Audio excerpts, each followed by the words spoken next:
Assalamualaikum warahmatullahi wabarakatuh.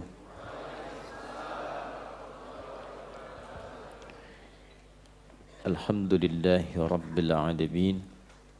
Wassalatu wassalamu ala rasulillahi nabiyyina Muhammadin wa ala alihi wa sahbihi ajma'in. Wal aqibatu lil muttaqin. Fala udwana illa 'alal zalimin al-kafirin wa ba'd. Jemaah sekalian, saudara-saudariku, semoga Allah Subhanahu wa taala senantiasa mencurahkan rahmat-Nya kepada kita semua, dan kita bermohon di antara sekian rahmat Allah itu senantiasa menjaga kita dalam keadaan beriman kepada Allah Subhanahu wa taala dan mampu mengaktualisasikan keimanan itu dengan meningkatkan takwa kepada Allah di setiap keadaan dan waktu dengan sungguh-sungguh, serta mampu menjaga itu semua istiqamah sampai kita wafat dalam keadaan muslim insyaallah. Demikian Nabi berpesan kepada seluruh umatnya yang setidaknya setiap pekan di hari Jumat diingatkan dalam ibadah formal saat menunaikan khutbah Jumat, dan itu menjadi bagian dari apa yang dipesankan oleh khatib setiap menunaikan khutbahnya dengan menyampaikan Quran surah ketiga Ali Imran di ayat 102. A'udzubillahi minasyaitonir rajim. Bismillahirrahmanirrahim. Ya ayyuhalladzina amanu taqullaha haqqa tuqatih wa la tamutunna illa wa antum muslimun. Hei semua orang yang menyatakan dirinya beriman kepada Allah. Alladzina itu isim mausul, konjungsi kata sambung yang menunjuk kepada objek, kadang-kadang jadi subjek. Bentuknya umum untuk semua tanpa batas. Disebutkan sebanyak 1080 kali dalam Al-Quran. Kalau sudah menggunakan alladzina, artinya Allah memanggil tanpa batas. Mau laki-laki, perempuan, besar, kecil, tua, muda, tinggalnya dimanapun, karena pakai ya. Ya disebutkan 361 kali dalam Al-Quran untuk menunjuk semua jarak, yang dekat, menengah, ataupun jauh. Mau dari Depok, dari Kalimantan, dari Sumatera, baik yang menginap di masjid ini sebelum kajian atau juga yang datang kemudian hadir bersamaan pagi ini, sepanjang merasa beriman, semua termasuk dalam ayat ini. Setelahnya ada ayyuha, disebutkan 150 kali dalam Al-Quran.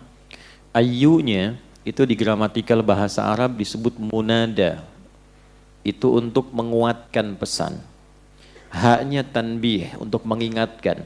Jadi saking pentingnya informasi yang akan diutarakan di ayat ini, Allah sampai menekankan informasi itu dan mengingatkan supaya tidak lupa. Sebab kalau sudah lupa kan suka nggak inget ya. Nah, makanya ditekankan, dan pengingat ini sepekan sekali minimal sadar untuk mengevaluasi sepekan ke belakang dalam berkegiatan. Jangan-jangan ada satu bagian dalam kehidupan itu yang luput dari keimanan. Karena setiap insan kalau sudah beriman, diingatkan oleh Allah standarnya, ya ayyuhalladzina amanu, kalau sudah menyatakan beriman, standarnya ittaqullah. Maka butuh pembuktian dengan iman itu supaya terlihat bahwa dia beriman. Nah, pembuktian iman itu wujudnya takwa. Jadi kalau kita ingin dikenali sebagai tanda insan beriman, mesti ada bagian takwa yang tampak. Karena takwa itu pembuktian iman. Wujud takwa itu wujudnya beragam. Ada yang terkait dengan Allah, kepatuhan kita kepada Allah. Kan kita mengatakan beriman kepada Allah, tandanya apa? Maka Allah tunjukkan dan turunkan bentuk takwa sebagai pembuktian hamba ini beriman kepada Allah. Wujudnya ibadah namanya. Karena itu kenapa diminta sholat misalnya? Nah, sholat itu tanda kepatuhan, tanda keimanan. Karena itu Nabi mengatakan perbedaan orang beriman dengan orang yang belum beriman itu terlihat pada sholatnya. Al-farqu bainal mu'min wal kafir tarkus salat. Karena itulah salat pun disebut dalam Quran dengan kata iman. Sekali di Quran disebutkan salat dengan nama iman. Di Quran surah kedua Al-Baqarah di ayat 143.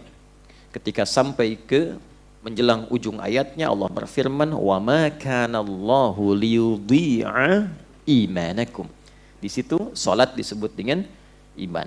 Karena itulah pembuktian takwa pertama, kalimat takwa dan derivasinya disebutkan sebanyak 240 kali dalam Al-Quran. Pemiliknya disebut dengan taqi, jamaknya disebut dengan muttaqin atau muttaqun. Nah, ketika menyebutkan pemilik takwa dalam bentuk jamak itu, maka ciri khas pertamanya pembuktian iman lewat salat. Al-Baqarah ayat 2-3, "Dzalikal kitabu la raiba fihi hudal lil muttaqin." Siapa muttaqin di sini? Ayat 3 pakai alladzina. Alladzina yu'minuna bil ghaib lalu wa yuqimunas shalah. Nah, ini dievaluasi. Jangan-jangan selama sepekan ke belakang ada salat yang belum tertunaikan dengan baik. Apalagi mengaku beriman tapi tidak salat. Maka dipertanyakan keimanannya nanti. Katanya beriman, pembuktiannya mana? Nah, ini konsep dasar, ya, konsep dasar. Kalau sudah mengaku beriman, yakin dengan Allah, yakin dengan Islam, mesti ada pembuktian. Maka pembuktian pertama, menjaga kepatuhan dan pengabdiannya kepada Allah dan punya hubungan baik dengan Allah. Ini bentuk syahadat yang pertama dalam hal perwujudannya. Jadi ketika Anda beriman, saya beriman, kita beriman, kan mengatakan kalimat iman pembuka itu asyhadu alla ilaha illallah. Nah, kata Allah di situ itu punya dua makna. Satu bermakna uluhiyah, menetapkan ketuhanan hanya pada Allah saja dan menafikan yang lain. Makanya la pertamanya itu menunjuk pada nafi, illanya isbat. Paham? Tidak. Nafi meniadakan sama sekali. Isbat menetapkan satu yang itu. Jadi ketika mengatakan asyhadu alla la ilaha, menafikan semua. Illa menetapkan, ya, selain yang dinafikan itu tetapkan ini saja. Illallah, hanya Allah.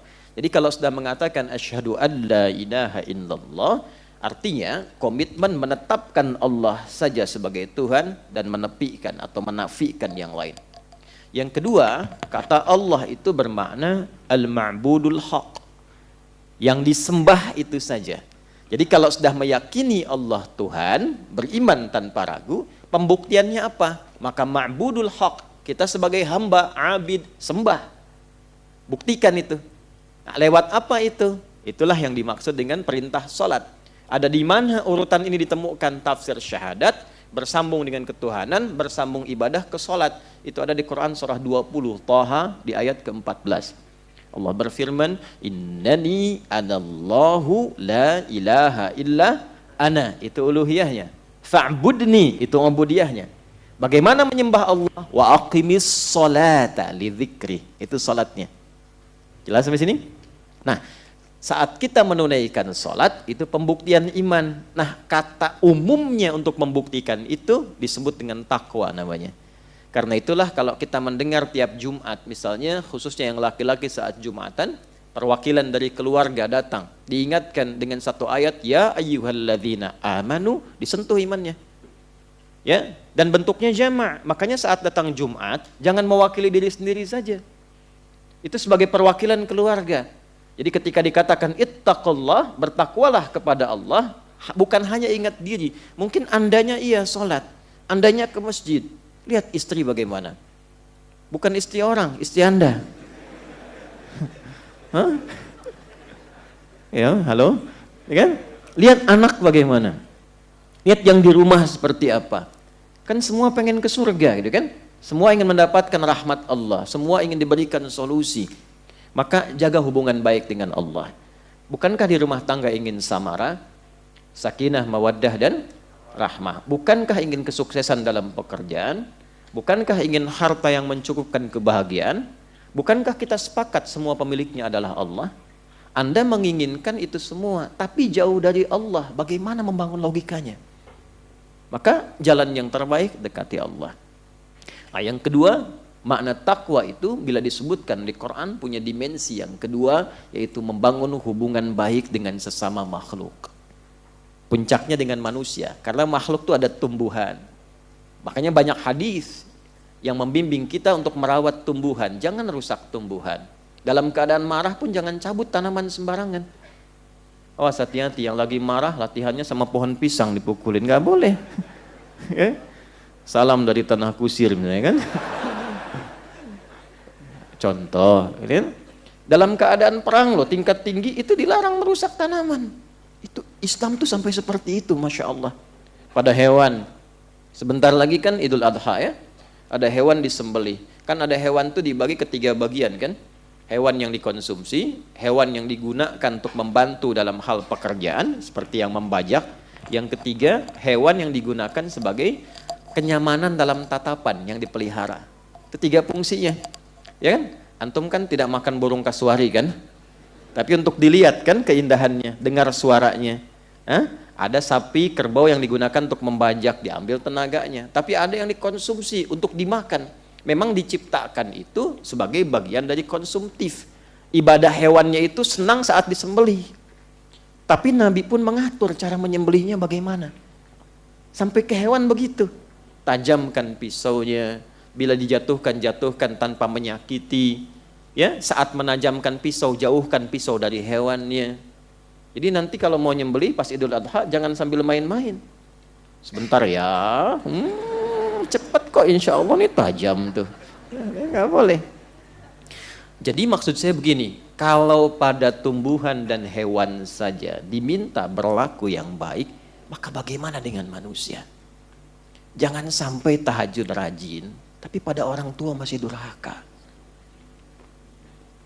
Jangan sampai puasanya nggak tinggal Senin Kamis, taklimnya luar biasa, tapi dengan anak pun belum selesai persoalan.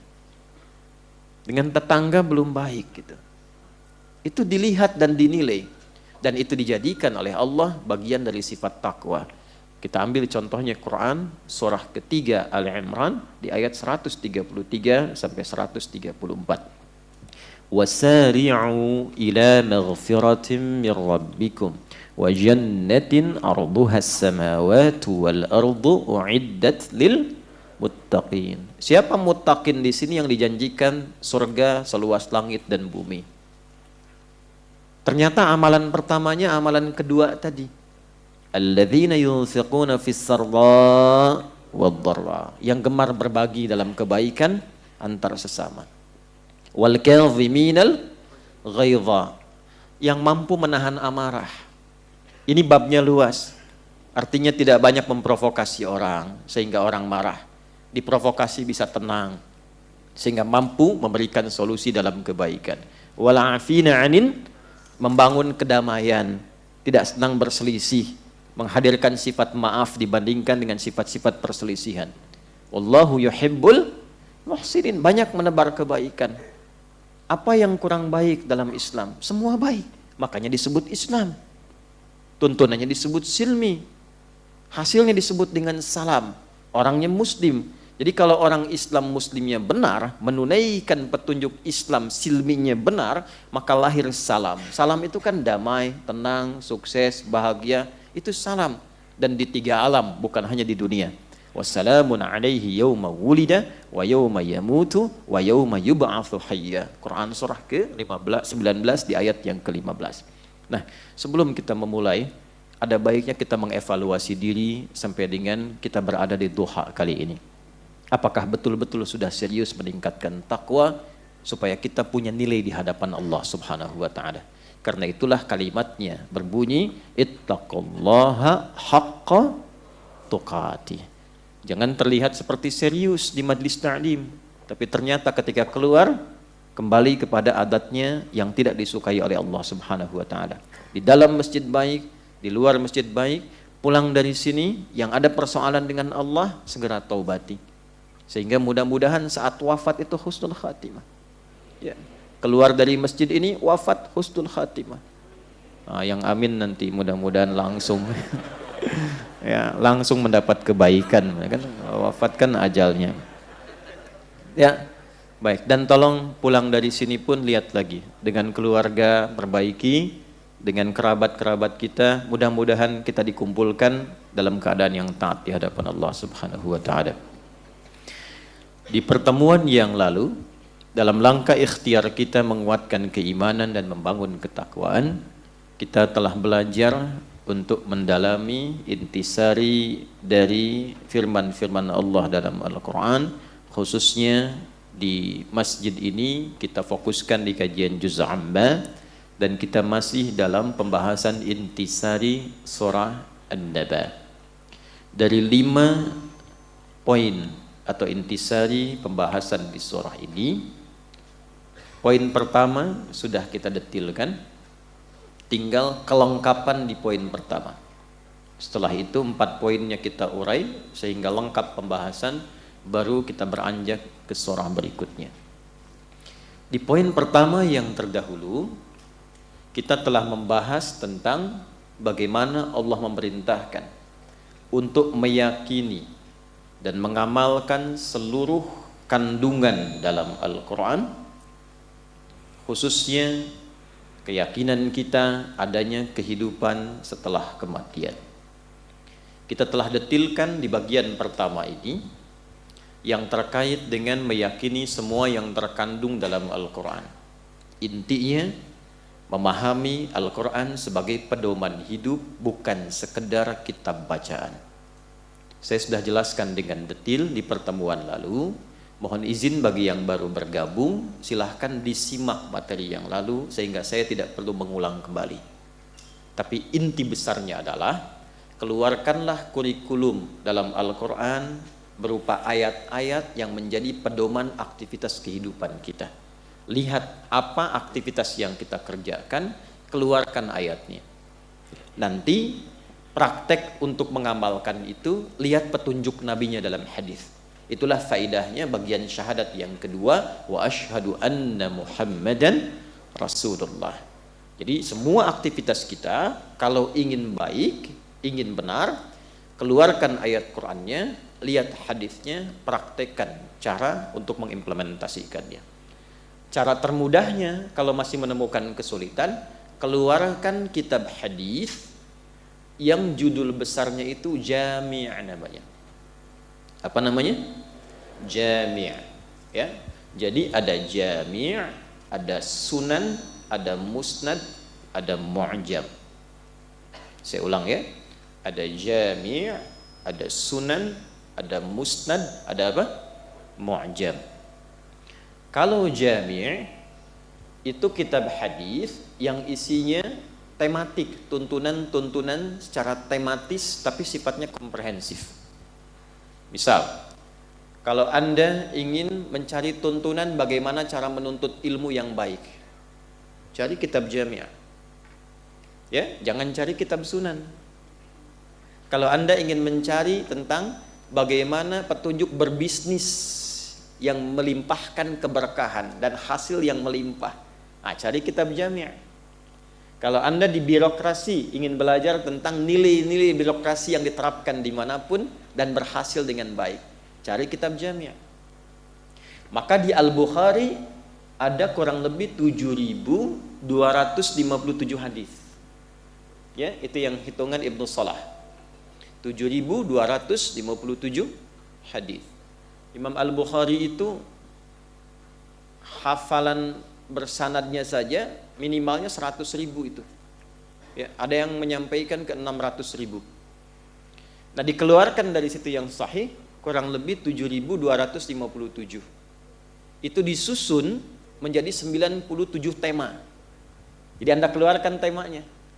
Kalau ingin memulai dengan tema iman, berarti topik yang kedua Kitabul Iman. Nanti di situ itu ada subtemanya. Bagaimana cara menguatkan iman, menjaga iman supaya tidak turun naik. Kalau ada persoalan yang melemahkan iman, bagaimana cara kemudian untuk mengatasinya. Ayatnya dulu, jadi subtopik, ayatnya, setelah itu hadisnya. Kurang lebih ada 57 hadis. Ya. Izin sebentar. Untuk teman-teman yang di sound, coba echo-nya diturunkan sedikit, sehingga bunyinya tidak berbalik. Bismillah. Baik, cukup. Terima kasih. Nggak usah nengok, nggak ada kesana kok orang di belakang. Baik. Ya.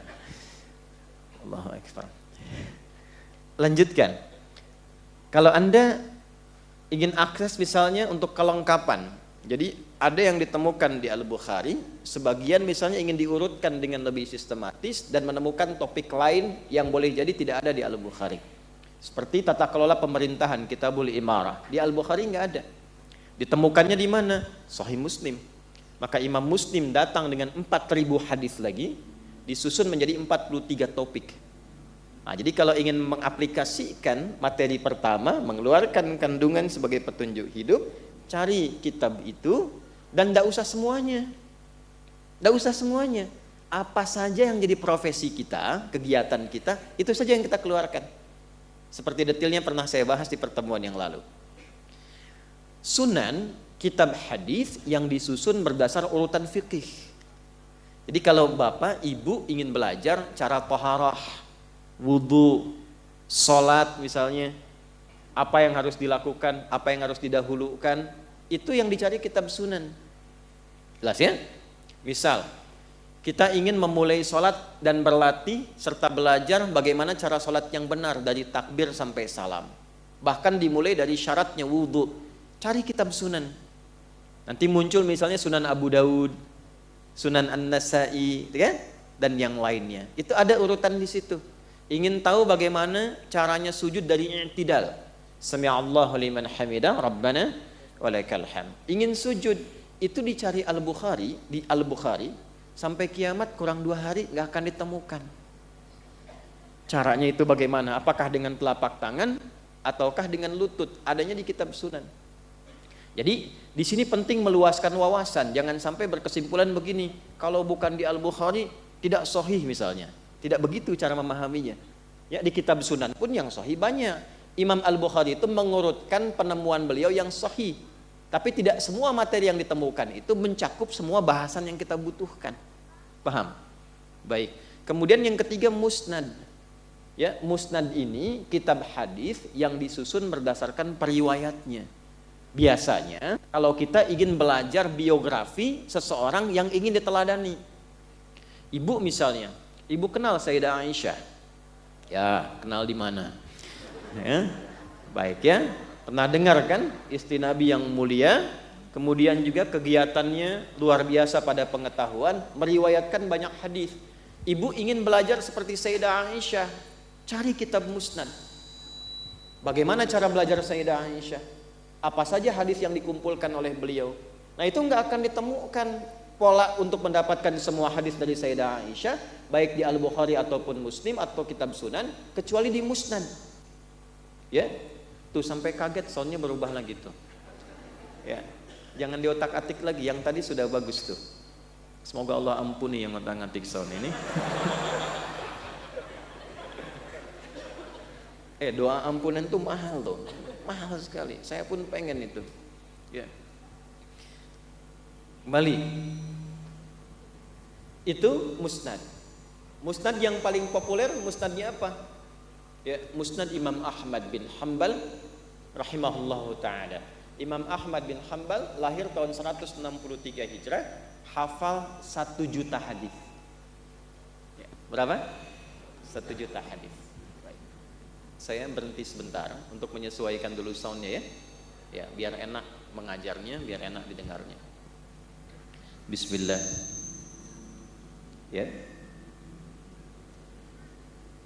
Tes. Ujian. Tes kan ujian ya. Ujian. 1. Silahkan disesuaikan lagi. Yang pertama datang itu sudah bagus tuh. Bismillah. Tes. Ujian. Baik. Bismillahirrahmanirrahim. Tes. Bismillah. Tes. Pengajian. Tes. Bismillah. Cukup? Cukup ya? Ah, baik.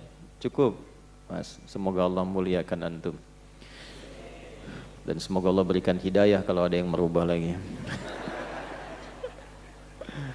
Baik. Nah, musnad. Yang terakhir mu'jam.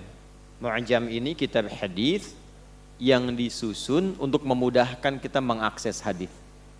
Biasanya nanti ada alfabetik. Kalau ingin nyari hadis innamal a'malu binniyat, carinya gampang. Oh ini huruf ini, cari temukan. Nanti ada di kitab mana saja. Baik ya?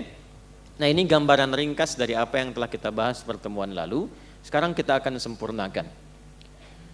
Mengapa kurikulum hidup ini yang ditunjukkan oleh Al-Quran dan detailnya dirincikan dalam hadis penting untuk kita jadikan sebagai pedoman hidup selama menjalani aktivitas kehidupan di bumi. Maka dijawablah oleh kalimat yang kedua di pertemuan lalu, masih ingat? Ada kehidupan setelah kematian. Saya ulang, ada kehidupan setelah kematian. Nah, hanya Al-Quran dan hadis-hadis Rasulullah SAW yang memberikan pedoman komprehensif yang paling lengkap tentang bimbingan kehidupan dari dunia sampai alam kubur sampai akhirat. Jadi dari saat kita hidup dan kehidupan pasca kematian itu hanya ditemukan di Al-Quran. Detailnya di hadis. Kalau tidak percaya, silahkan Anda boleh mencari satu bacaan manapun, satu kitab manapun yang memberikan petunjuk beraktivitas lengkap dari bangun tidur sampai tidur lagi, dari persoalan dunia sampai ke alam kuburnya, sampai ke akhiratnya. Gak akan ditemukan. Karena itulah penting menghadirkan Al-Quran dalam bimbingan aktivitas hidup kita, supaya seluruh kebahagiaan dan kesuksesan yang kita dambakan itu hadir di semua tempat yang kita pijak. Sekarang kita ada di dunia, sifatnya, tempatnya al-ard. Selesai dari sini, ya, ada batas nih, batasnya disebut dengan ajal namanya. Ini batas kehidupannya.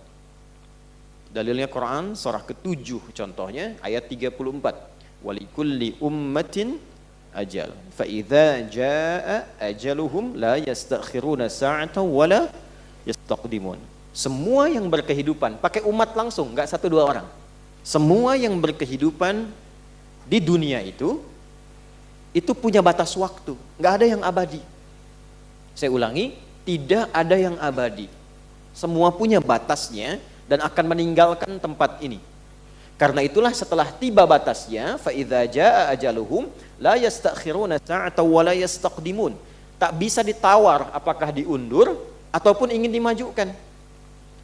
Jadi percobaan bunuh diri pun, na'udzubillahi min dzalik, jangan pernah dilakukan.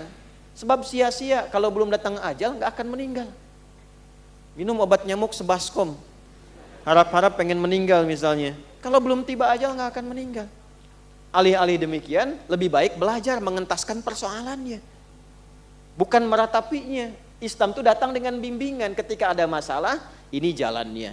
Ketika gelisah, ini solusinya. Orang yang tidak mendapati itu gelisah jiwanya, maka dengan kegelisahan itu hampa. Yang hadir hanya kepedihan saja.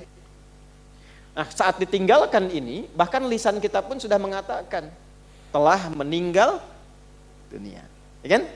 Di lisan kita tuh, bahkan diumumkan kan? Baik, telah meninggal dunia. Nah, meninggal dunia ini meninggalkan dunia kemana? Kemana kalau meninggal dunia itu? Dari mana antum tahu? Semua boleh berteori tentang dunia. Karena berbagi pengalaman, orang yang hidup supaya abadi idenya itu dia menulis kan? Dia mengajarkan, tapi kan itu pengalamannya saja.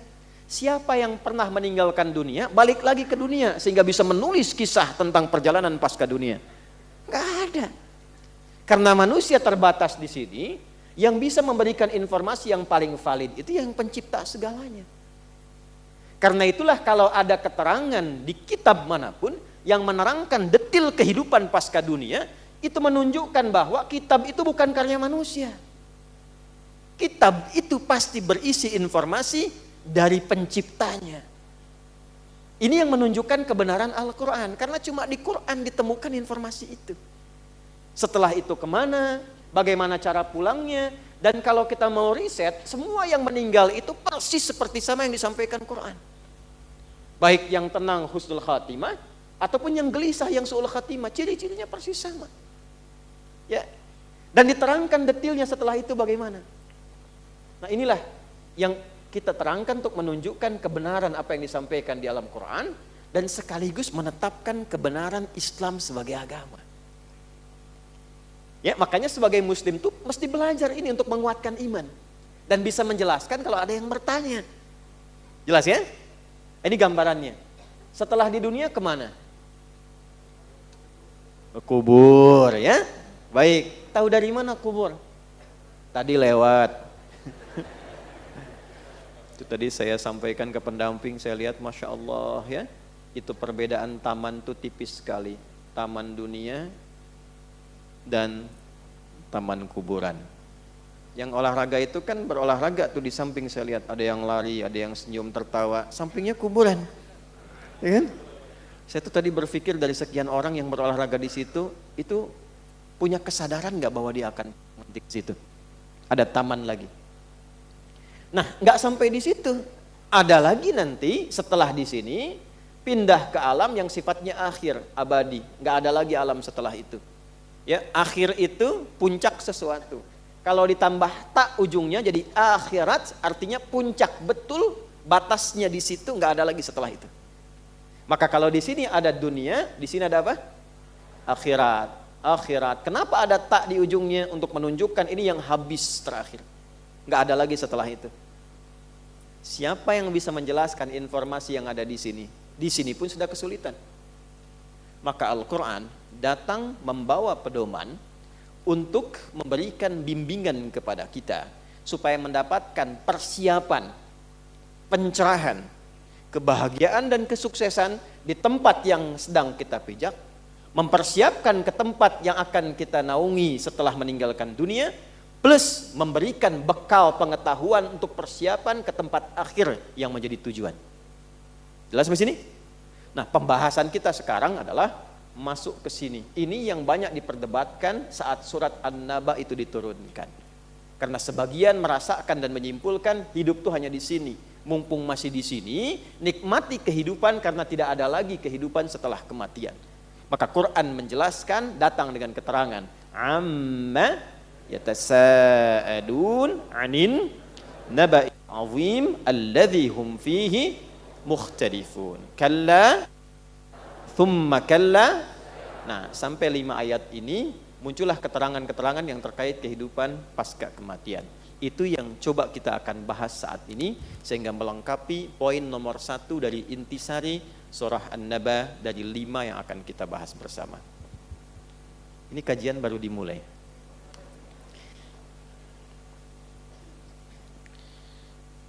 Bismillahirrahmanirrahim. Kehidupan pasca wafat, meninggalkan dunia. Alhamdulillah tadi sebelum berangkat saya menginap di dekat sini karena masih ada kegiatan sampai malam. Tadi sebelum berangkat saya sempat mengeluarkan ayat-ayat, sempat nulis saya, dan alhamdulillah sudah saya bawa. Jadi kita bisa urai dengan sepenuhnya. Bismillahirrahmanirrahim. Kehidupan pasca kematian digambarkan di dalam Al-Quran dengan 2 kata. 1, ada yang disebut dengan kubur. Kata ini dan turunannya disebutkan 8 kali dalam Al-Quran. Ya, saya sudah tuliskan ini tadi sebelum berangkat, nanti kita bacakan. Kedua, ada yang disebut dengan barzakh. 3 kali disebutkan dalam Al-Quran. Sudah? Bila disebutkan dengan kubur, itu yang dimaksudkan adalah tempat atau alamnya. Jelas?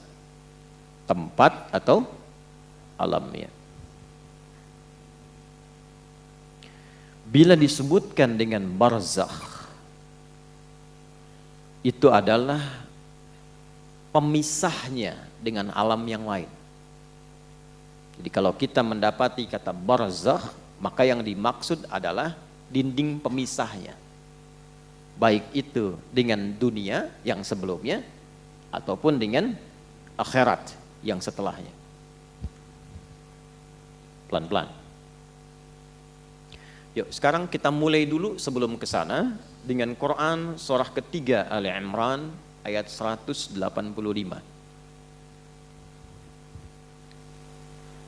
Kullu nafsin dha'iqatul maut.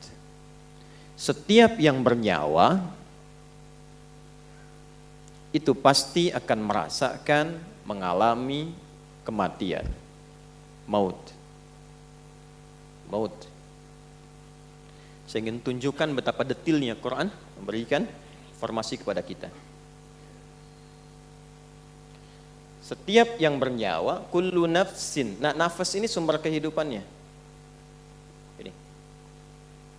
Jadi ruh kalau sudah masuk ke dalam tubuh kita, itu namanya disebut dengan nafas. Ya. Dari mana taunya? Kita tempatkan dulu misalnya dengan ayat supaya jelas. 1 Quran surah ke-15 Al-Hijr ayat 28 sampai 29. Wa idh qala rabbuka lil malaikati inni khaliqum bashara min salsalin min hama'im masnun fa idza sawaituhu wa nafakhtu fihi min ruhi. Jelas? Jadi saat dicipta itu terjadi proses fisikal dulu. Rinciannya di Al-Arba'in nanti nomor hadis yang keempat. Ya, dari Abdullah bin Mas'ud, an Abi Abdurrahman Abdullah bin Mas'ud radhiyallahu taala anhu qala Rasulullah sallallahu alaihi wasallam wa huwa as-sadiqul masduq inna ahadakum yujma'u fi batni ummihi 40 yawman nutfah thumma yakunu mithla dhalika 'alaqa thumma yakunu mithla dhalika mudghah. Jadi proses pertama kurang lebih selama 4 bulan itu ya, 40 hari pertama penyatuan antara spermatozoa dengan ovum berproses. 40 hari kedua berbentuk zigot, mulai menempel di dinding rahim berproses. 40 hari ketiga mudghah, berbentuk daging keratan. Jadi 40 kali 3 120 hari, 4 bulan pertama itu proses fisikal. Setelah itu ya, thumma yursalu ilaihil malak fayanfuhu fihi ruh. Ini dia tafsir dari sini. Baru ditiupkan roh. Jadi usia 4 bulan kandungan itu seorang ibu yang sedang mengandung, pas usia 4 bulan itu rohnya sudah ditiupkan ke dalam janin yang dikandung. Nah, saat roh masuk ke dalam fisik itu berubah namanya menjadi nafas. Ya. Jadi kalau di ayat tadi ya, fa idza sawaituhu ya, fa idza sawaituhu ini sawwa. Bila sempurna fisiknya itu telah dicipta, usia 4 bulan maksudnya proses penciptaan itu berlangsung, maka wa nafakhtu fihi min ruhi, rohnya masuk. Dari mana taunya roh saat masuk ke dalam fisik itu menjadi nafas? Di Quran surah 91 Asy-Syams ayat 7 sampai 10. Quran surah 91 ayat 7 sampai 10. Wa nafsi wa ma sawwaha, jadi nafas. Dan ketika fisik sempurna itu tercipta dalam arti proses sampai 4 bulan itu, ya, maka dalam 4 bulan itu tercipta dari rangkaian proses tadi, sawwa, oleh Quran disebut sawwa, masuk rohnya, jadilah nafas disebutnya. Maka dari sini diserap ke dalam bahasa Indonesia menjadi nafas, bernafas. Kapan tanda kehidupan itu bisa didapati? Kalau kita bisa merasakan detak nafasnya. Jelas? Halo? Jelas? Baik. Kenapa namanya berubah? Roh dengan nafas itu sama-sama roh, tapi ketika masuk kenapa disebut nafas? Karena nanti saat masuk dengan sebelum masuk keadaannya berbeda. Saat masuk itu bersih, belum ada amal, belum ada apa-apa. Saat sudah menyatu, bergerak dengan fisik, beraktivitas, di situ membentuk amal. Ya, sudah ada amalnya. Makanya saat masuk dengan pulang beda. Pulang kan belum, datang kan belum ada amal. Baru ditiupkan, baru masuk. Nah, setelah masuk kan terbimbing kita. Dilahirkan, beraktivitas, mata melihat, telinga mendengar, kaki melangkah. Apa yang dilihat? Itu kan amal. Kalau yang baik dituliskan pahala, yang salah jadi dosa kalau tidak ditobati. Makanya ketika nanti rohnya kembali, maka dia punya bekal dari sesuatu yang telah dikerjakan tadi. Ya, itulah sebabnya kenapa namanya berubah dari roh menjadi nafas, karena saat menjadi nafas dia beraktivitas atau memulai misi hidupnya untuk mengumpulkan amal-amal sebelum dia pulang. Nah, saat pulang, saat dicabut, yang disebut nafasnya bukan rohnya. Kenapa? Karena saat masuk dengan keluar beda. Saat masuk belum ada amal, saat pulang dia pulang membawa amalan. Karena itulah saat disebutkan di Quran surah ketiga, ini agak berat, butuh fokus. Ayat 185, Allah berfirman, kullu nafsin dha'iqatul. Nah, kenapa bukan kullu rohin? Untuk memberikan kesan kepada kita bahwa yang dibawa saat pulang itu amalnya, bukan perangkatnya.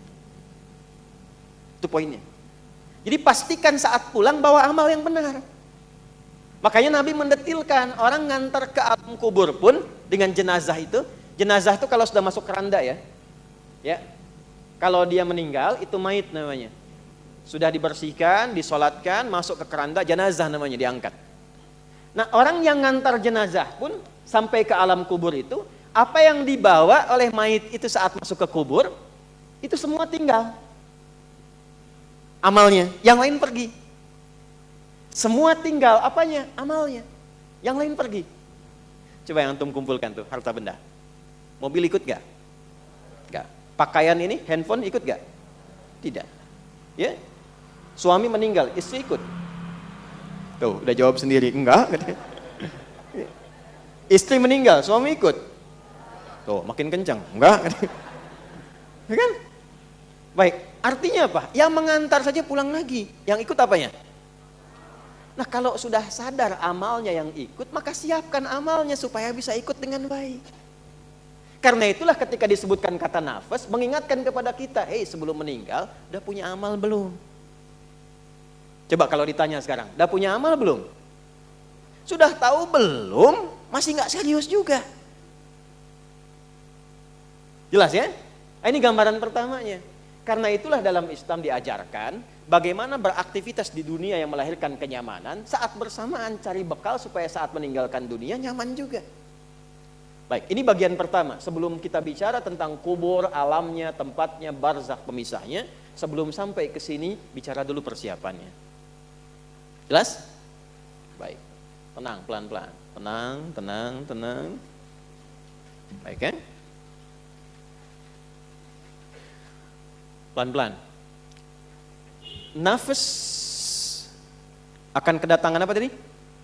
Kullu nafsin dha'iqatul maut. Kedatangan maut. Ini batasnya disebut ajal.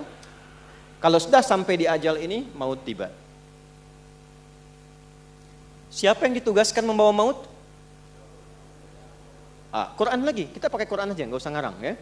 Kan kita kembalikan ke Quran tadi. Quran surah 32 ayat 11. Qul yatawaffakum malakul mautil ladzi wukkila bikum. Viralkan Muhammad SAW, sampaikan pada umatmu semuanya, telah ditugaskan satu malaikat membawa maut. Qul yatawaffakum malakul maut. Khusus satu malaikat tugasnya membawa maut saja. Jelas? Itu yang sering kita kenal dengan malaikat apa? Israel, ya kan? Israel. Yang patuh kepada Allah, yang taat kepada Allah, nggak lihat-lihat. Pokoknya tiba waktu ambil, nggak bisa nawar. Ya, ada dulu Rasul yang dekatnya. Jadi Rasul di bumi itu punya teman Rasul dari langit. Rasul dari langit itu maksudnya malaikat. Ada Rasul yang temannya itu malaikat maut. Contoh siapa? Nabi Musa alaihissalam, Nabi Daud alaihissalam. Itu sahabat dari malaikatnya, malaikat maut. Tapi apakah ketika tiba ajalnya diberikan diskon? Tidak. Tiba ajal selesai. Ya, tiba ajal selesai. Jadi kalau sudah tampak dan tiba ajalnya, maka tiba malakul maut, selesai urusannya. Tinggal pertanyaannya ketika tiba ini bekal cukup atau tidak. Jelas. Nah, sebelum sampai ke fase ini, ajal tiba, maut tiba, maka orang-orang yang masih mendapati nafas sebelum tibanya maut disebut mayyit namanya. Mayyitun, mayyit. Quran surah 39 ayat 30. Zumar. Innaka mayyitun wa innahum mayyitun. Muhammad sallallahu alaihi wasallam, engkau pasti akan wafat. Jadi seorang nabi pun wafat. Apalagi kita yang bukan nabi, wa innahum mayyitun. Dan mereka pun semuanya itu akan wafat juga. Jadi orang hidup yang belum wafat disebut apa namanya? Mayyit, calon mayit. Akan meninggal. Jadi jangan takut dengan kematian, karena ditakutin pun percuma, meninggal juga. Gerbang pemisahnya kan kematian, ya. Karena itu orang beriman gak takut meninggal. Yang takut meninggal itu cuma satu aja, yang tidak punya bekal. Itu aja. Kan rumusnya gampang, kata Quran, kullu nafsin. Kalau nafas itu artinya pulang bawa bekal. Kalau bekalnya benar gak akan takut. Takut itu artinya apa? Kurang bekal. Takut itu artinya apa? Salah bekal. Takut itu artinya apa? Nggak punya bekal. Dan biasanya orang yang nggak punya bekal itu sulit pulang. Kan mudik kemarin begitu kan? Kalau nggak ada bekal nggak pulang kan? Ya, ditarik pulang pun susah kan? Baik. Nah sebaliknya orang yang punya bekal itu menyiapkan dirinya untuk pulang. Karena itulah jadilah mayit yang benar. Cari bekal sebaik-baiknya untuk apa? Pulang. Nanti kita pelajari. Kita urutkan dulu satu-satu supaya detil. Jadi kita temukan mayit ini. Ini masih ada nafasnya. Lalu datang maut, lihat katanya, derivasi katanya. Mayit datang maut, ini ada tasdidnya. Gambaran dari nafas. Datang malakul maut, mengambil nafasnya, datang malak, mengambil nafasnya lewat maut. Kalau diambil, berubah namanya dari mayit jadi mayit namanya. Tasdidnya hilang. Mayitun. Lihat, ini ilmunya mahal karena tidak mudah mendapatkan kitabnya. Nah, saya meneliti karena saya fokus meneliti di kajian kebahasaannya. Saya mengambil jurusan formal di bahasa Arab untuk mendalami Al-Quran karena kecintaan pada Quran.